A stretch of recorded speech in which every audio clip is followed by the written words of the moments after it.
วันดาวันน่ะเชิญรับประทานให้อร่อยนะคะกินให้หมดเลยนะคะกุด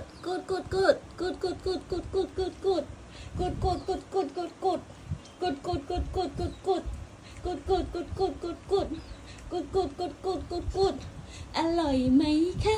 อร่อยไหมคะกุด